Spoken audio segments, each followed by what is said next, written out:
शनिवार दिन साम्राज्यवादी अमेरिकार राष्ट्रपति डोनाल्ड ट्रंप आंतर्जातिक समस्त आईन नीति नियम को पादरे दली देई एक स्वाधीन सार्वभौम्य राष्ट्र वेनेजुएला उपरे आक्रमण करी देशर राष्ट्रपति निकोलास मादुरो और तांको स्त्री सिलिया फ्लोरेस को गिरफ करी निज देश को नहीं आसिथिले। तांको उपरे बहु मिथ्या अभियोग आनी तांकर विचार कराजिवो बोली मध्य से कहिसंती।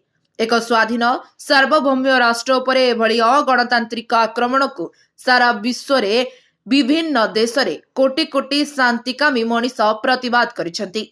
आम देश रे मध्य एहाकु नै विभिन्न स्तर रे शुभबुद्धि संपन्न गणतंत्र प्रेमी मनीष प्रतिवाद करिसंती।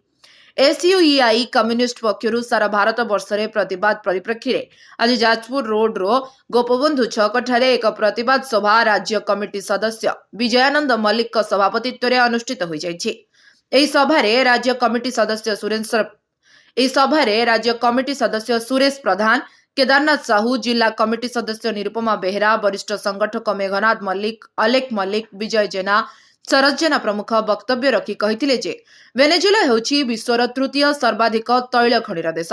तेणु अमेरिका और तार मित्र राष्ट्र कॉर्पोरेट हाउस को ललुप दृष्टि रहिछि किपरि ताकु निज अख्तियार को आनिबे। सेहिथिपई एक स्वाधीन सार्वभौम्य राष्ट्र उपरे विभिन्न मिथ्या अभियोग आनी एभली आक्रमण करा जायछि। या विरुद्ध रे आम देशर समस्त गणतांत्रिक शुभबुद्धि संपन्न जनसाधारण व्यापक शांति आंदोलन गढ़ी तोलिबा पई वक्ता माने आह्वान देबा संगे संगे अमेरिका यथाशीघ्र वेनेजुएलार राष्ट्रपति और तांको स्त्री को छाड़ी देबाकू वक्तव्य कहिथिले। सभापति अभिभाषण परे सभा शेष होइथिला। जाजपुर अभिमन्यु मिश्रଙ୍କ रिपोर्ट लिव लाइफ ओडिया।